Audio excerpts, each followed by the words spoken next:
I'm a pro hairstylist and I just recently discovered that the Dollar Tree has a massive quantity of beauty products. Intriguing. Intriguing. What products do they have? Are they terrible quality? How much are they compared to other inexpensive places like Walmart and Amazon? Is the deal really that good? Are you really even getting a deal? I needed to find out. So I dragged my sister with me to buy out the hair aisle. My sister and I are at Dollar Tree.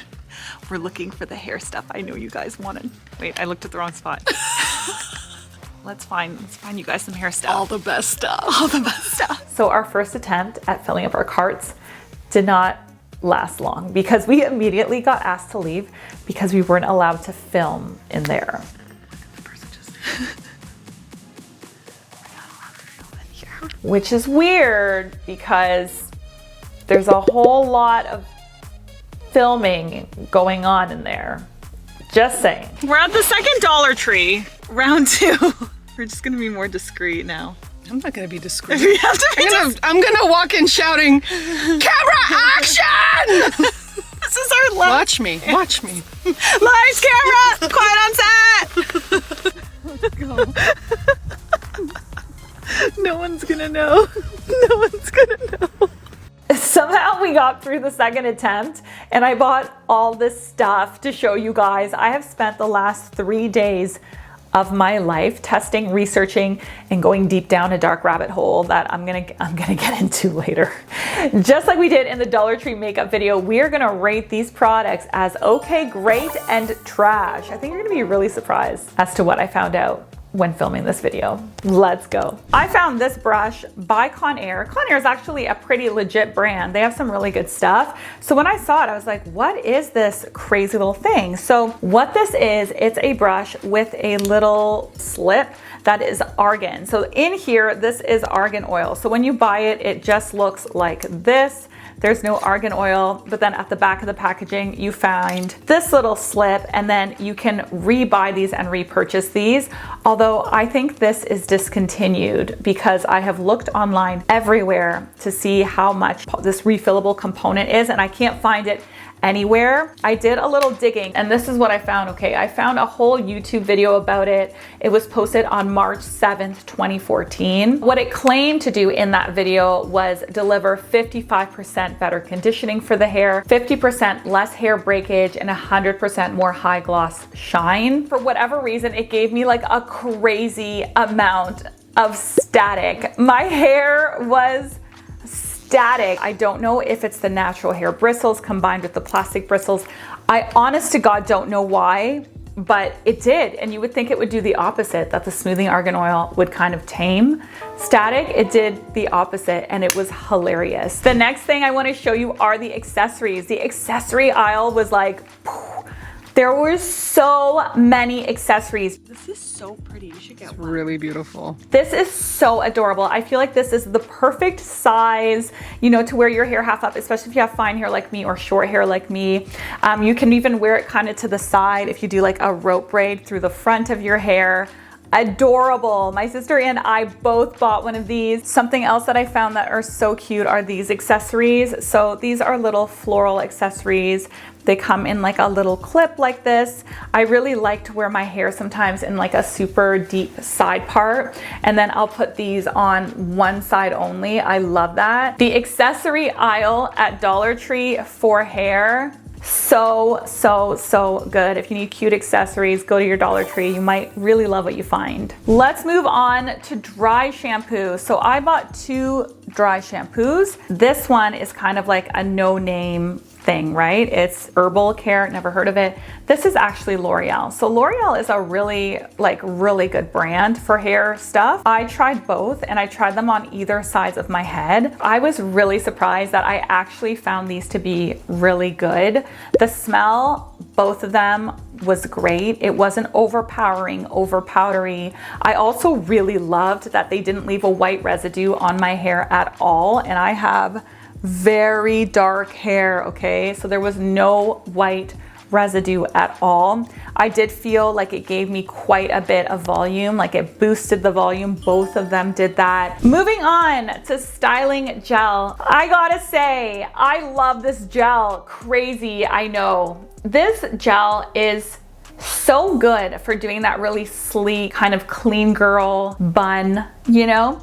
Yesterday I styled my hair with it and I just did some waves, and then I did these 2 pieces and I slicked them with an elastic, and this worked wonders for that. The best part about this gel is that it creates that really healthy, slick look, but it is not overly sticky. It's not overly hard. Actually, I wouldn't say it's hard at all. You kind of get your nice slick look without it looking like a helmet. Another thing I love about this is that it doesn't flake when you brush your hair. So I did my hair like that yesterday, okay? I slept on it, I did not wash it, and I brushed it out this morning and recurled it, you know, did a little dry shampoo, recurled it, and my hair is like perfectly fine to wear. This I would definitely consider to be a great find. Moving along, okay, we gotta talk about bobby pins and elastics. I was ridiculously excited when I saw this, okay? Ridiculously excited because bobby pins are expensive. Bobby pins at Shoppers Drug Mart in Canada are so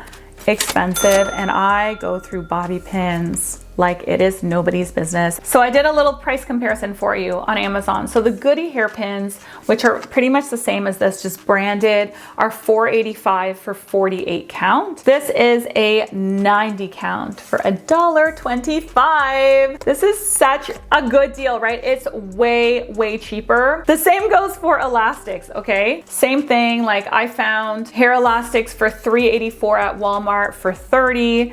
This one is $1.25 for $20. These are legit elastics. Like, they are the ones that don't have the clamp, so they don't wreck your hair. They're really strong. These are so good. Like, I would go to Dollar Tree all the time to pick these up, okay? I'm just saying. That is a great find. The next product is this sleep bonnet. A lot of women like sleeping with sleep bonnets because it helps to extend their hairstyle. So it extends how long they get from a blowout, since your hair isn't rubbing on like a cotton pillowcase. A lot of people get like silk or satin pillowcases to offset this issue, but then some women feel really uncomfortable sleeping on a silk or satin pillowcase, and I get that. It does feel different. So you can use a sleep bonnet. This is also really good for braided hairstyles, very textured hair, for maintaining curls and naturally curly hair. I was pretty surprised that I found this actually, because $1.25 is really cheap for this. Like, I bought one for my sister who has very naturally curly hair. It was quite expensive. And I also have this one, okay? This one is from Lily Silk. Now, obviously, we're comparing apples and oranges, right? This is silk, this is not. Does it feel the same though? Yes, okay? The Lily Silk one is $45, okay? And all the other ones that aren't silk but are satin on Amazon start around $10 and up. So this is a great find. Like, I'm telling you, if you sleep with this on your head or you sleep with this on your head, you're gonna get the same result. And that's what you care about, right? Like, do you really care if your bonnet is silk, or do you just care if you wake up with your hair looking nice so that you can spend less time styling it, right? That's kind of the goal. I've used both of these, exactly the same end result. Okay, now we gotta get into the real tea. I've been dreading this part of the video. I have been using this for 3 days. I've been using the shampoo and the conditioner. I don't normally wash my hair every day, but I have been washing my hair every day to fully test this, to see if I was gonna get silicone buildup, to see if I was gonna get a weigh down effect, to see if I was gonna get any type of adverse weird reaction. Now, I'm going to continue using these products for the next month exclusively, because I wanna make a video to see if this actually has a negative impact on my hair. When I used this, I was kind of shocked because I felt like my hair felt really clean and also felt very conditioned and not stripped. Hairstylists are kind of taught and told that high-end shampoos and conditioners are the end, they're the best, and they are the only thing that work. And low-end is like absolute garbage. It's gonna weigh your hair down, silicone buildup. It doesn't repair from the inside, it only repairs from the outside. Like, a lot of hair fallacies, okay? And so I got like totally fixated with this, and I went spiraling. Okay, so what I started doing is I started writing down every single ingredient in here and in here, and then comparing it to bottles of higher end shampoos and conditioners that I have. What I started noticing is that there's a lot of parallel between the ingredients in here and the ingredients in there. So then what I did is I called my dad, who is a professor of chemical engineering. Okay, so he is a very well-known, globally recognized scientist. I asked him, you know, do you know anything about the chemicals in shampoo? What's good, what's bad? So we put together this whole crazy spreadsheet. Oh my goodness, we spent hours doing this. Literally, the reason I was behind on this video is because I could not stop doing this. And I started to look at the differences between high end and low end.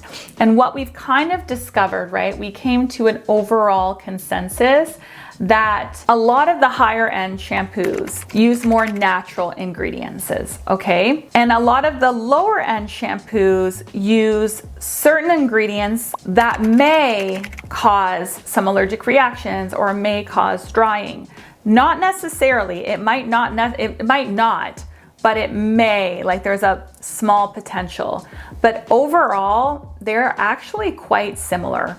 Like some of the natural ingredients in the other brands, we have to think about whether those natural ingredients really do lead to great results, or if it's just something that they put in because people like to read that. Like, is it marketing or is it science? Do you know what I'm saying? Because there's a lot of natural ingredients that are terrible for you, like poison ivy. Like, not just because something is natural does not mean it is good, right? Just because something is chemical does not mean that it is bad.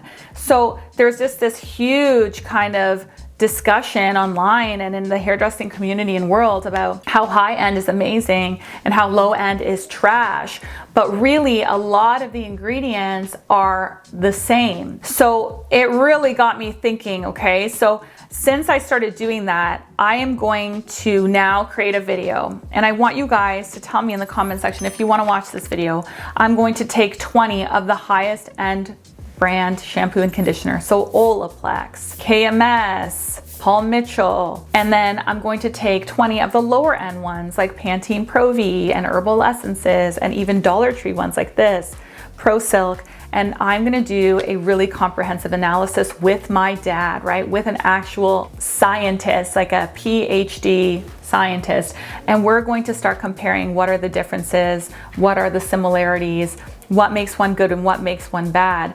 I then went real deep down the rabbit hole even more, and I found this channel, okay? And this channel is called Lab Muffin Beauty Science. So she talks a lot about hair care, about the science of hair care, about the science of beauty in general, and she debunks these myths that we have. So I emailed her today to see if I could get her on a live stream to talk about this. Like, I am really unsure now after like looking at all of the ingredients and marking what's similar and what's different, if there really is that much of a difference between high end and low end, or if it's just straight up packaging and marketing. If you guys want Lab Muffin Beauty Science in my live stream, and I want her in my live stream so bad, I emailed her this morning, go to her YouTube channel. I will leave it linked for you, and comment, say go on Gabby's live stream. Like, we need to get down to the bottom of this. We need to understand the science behind hair care, okay? So that we can get a better understanding of the products that we are choosing and why.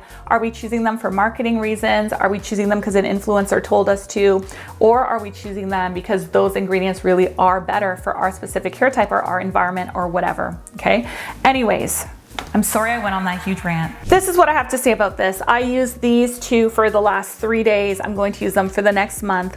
So far, I'm not gonna lie, I got really nice results. I felt like my hair was very clean. The surfactant really was able to take away the oil and the product buildup and the debris.